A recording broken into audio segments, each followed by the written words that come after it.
السلام عليكم ورحمة الله تعالى وبركاته.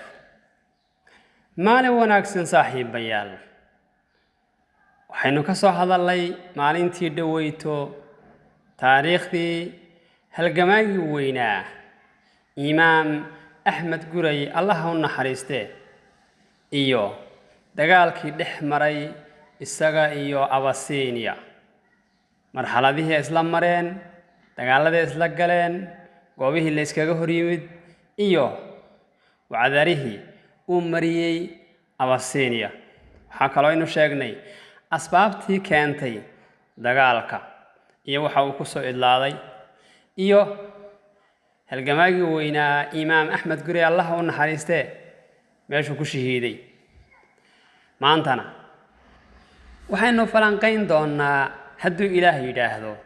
halgankii labaad ee lagaga hor yimid gumaystaha reer galbeedka iyo xulufadoodii Abasiiniya. halganka ciddii hogaaminaysay baynu sheegi doonaa, meelihii la isla maray baynu sheegi doonaa, waxaynuna qaadaa dhigi doonaa hadduu Alla idmo gabayadii, geeraaradii iyo suugaantii laga tiriyey. halgankaana waydun garanaysaan waxaa hogaaminayay Sayid Maxamed Cabdille Xasan, Ilaahay ha u naxariistee. marka koowaad waxaynu ka hadli doonaa sayidka dhalashadiisii, goobtuu ku dhashay, waxbarashadiisii iyo goobihii uu ku barbaaray. waxaynu ku xijisiin doonaa hadduu Alla idmo goobtuu dagaalku ka bilowday iyo waxa keenay dagaalka, khilaafku meeshuu ka unkamay ayaynu ka hadli doonaa. waxaynu sii gudageli doonaa dagaaladii, goobahay ka dhaceen iyo sidii loo dagaalamay, gabayadii, geeraaradii, wixii laga tiriyey dagaaladaas iyo ciddii dagaalkaas ku jirtay iyo siduu ku soo gabagaboobay. waa sheeko dheer oo muddo socon doontee ha moogaanin. subax wanaagsan saaxiibayaal. taariikhda sayidka Sayid Maxamed Cabdille Xasan Allah u naxariistee wuxuu dhashay gugii loo bixiyey Gobaysane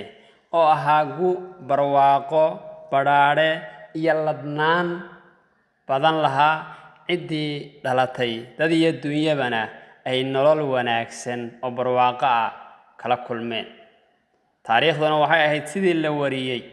ama la sheegayba 1856. Sayid Maxamed Cabdille Xasan Allah u naxariistee wuxuu ku dhashay balliga la yidhaahdo Sacmo Deeqa oo Buuhoodle ka tirsan. Sayid Maxamed Cabdille Xasan Allah u naxariistee Qur'aanka wuxuu ku bartay gurigooda, cilmigana wuxuu ka raacday ama ka bartay xer fadhiday Nugaal. markuu cilmigii iyo quraankii intii Alla uga qadaray uu bartay, wuxuu safar ugu baxay Makka iyo Madiina. taariikhdu markay ahayd 1892 waxayna israaceen 13 wadaad oo xertii ay wax wada baranayeen ah. Makka iyo Madiina wuxuu kula kulmay culimo waaweyn, wuxuuna ka bartay culuum aad u tiro badan. 3 sano oo wax daraasaynayay kadib, dalka wuxuu dib ugu soo noqday taariikhdu markay ahayd 1895 wuxuuna ka soo degay magaalada Berbera. intaa haddaynu kaga gudubno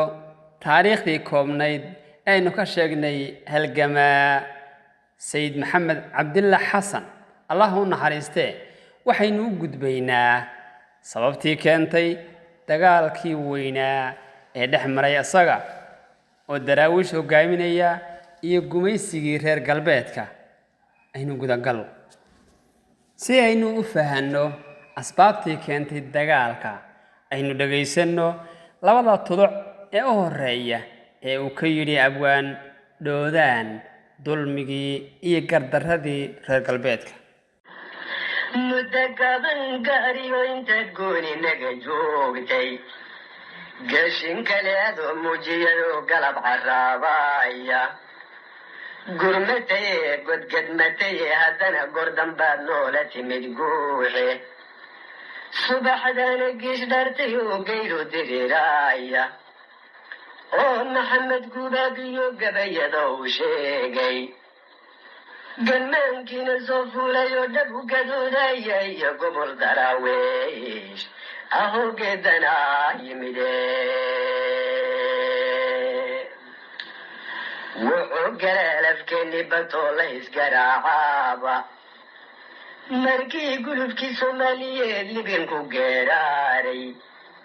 استعماركي نوزو قدي باقو حنجوك سديه قنبضو مرتواكي حدين غير قلبي دادويه نسقتاتي دعي وينو قرنقتي يايم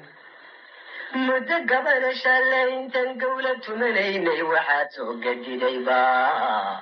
أقوشي حيل سداي waaye agwaandhoodan wuxuu yidhi allah u naxariistee muddo gaaban gaar iyo intaad gooni naga joogtay gashiin kale adoo muujiyo galab caraabaya gedmataye haddana goor dambaad noola timid guux ha muddo gaaban in yar adoo gooni naga joogay muddo gaaban in yar gaar iyo adoo gooni naga joogay dhinacaa naga joogay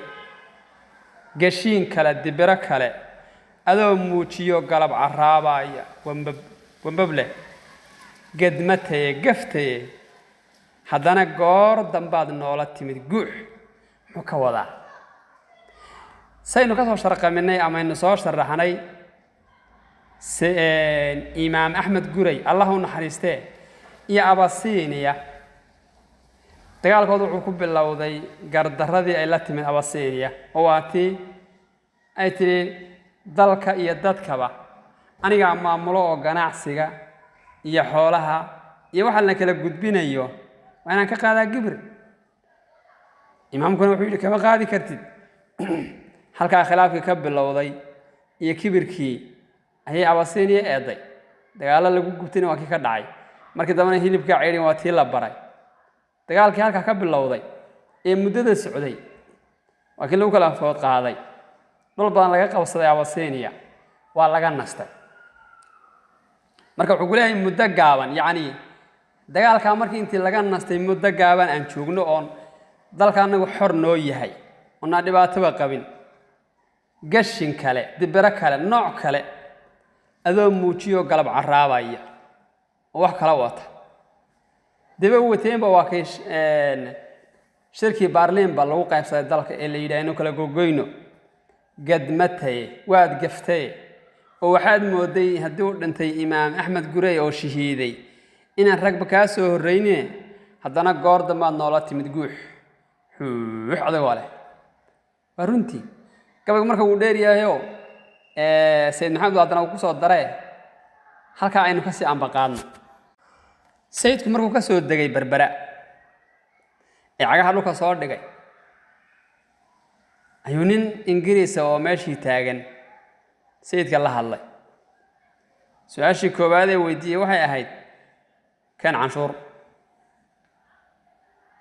canshuur dalku gal ah oo dalkan aad soo gashay ee Soomaaliya ah canshuurtii lagaa qaadi lahaa sayidow keen buu ku yidhi Sayid Maxamed Cabdullaahi Xasan wuu yaabay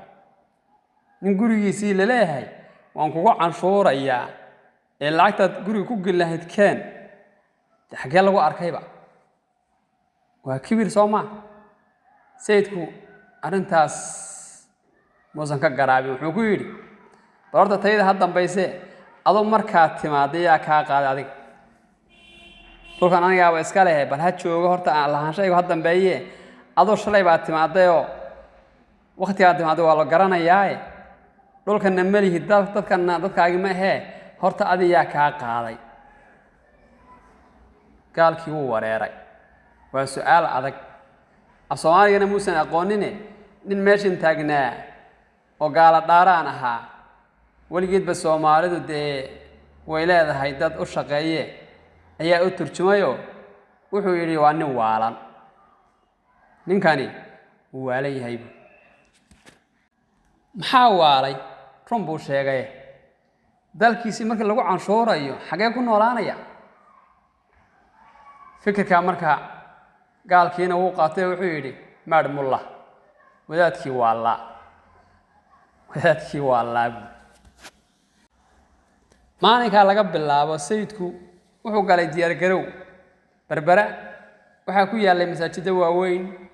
oo dhiseen dowlado islaam oo turkigu ka mid yahay masaajidadii masaajid ka mida buu degay xeer buu ku ururiyey kitaabtii buu bilaabay kadibna miyiga buu u baxay wuxuu noqday sheekh caana dadkii muslimiinta buu kala dhex galay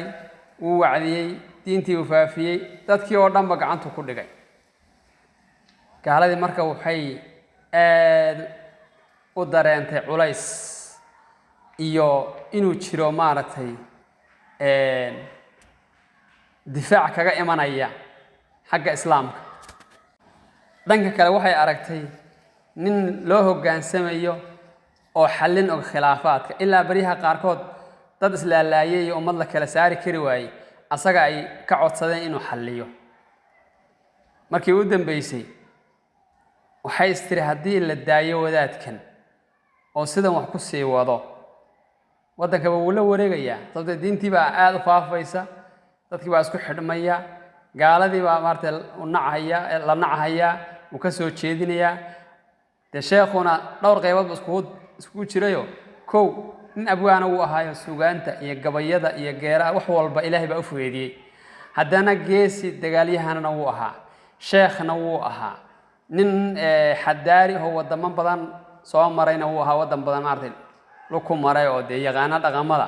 dowladuhu ku dhaqmaan nin dal aqoonana wuu ahaa nin fardaha aqoonana wuu ahaa nin waxa weeye waaye araga buu ahaa wax badan buu isku darsaday deetana cid hor istaagi kartaaba ma jirin dadkii marka way raaceen dadka muslimiinta 80% way raaceen saynu isla fahanno gumaysi nacaybka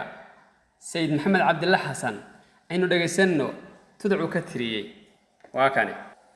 tilka minhid anigaa ku yidhi dooro weynaan diilkii rasuulkii anaa doonayo helay anaa diiday maantuu lahaa deeqani u hoy diintayda anigaan ku gaban dabaqa naareed anaa nala dadaarotan hore darajadii oday halkaa inoo joogto taariikhdii aynu ka warramaynay oo aynu soo gudbaynay qaybteedii labaad maanta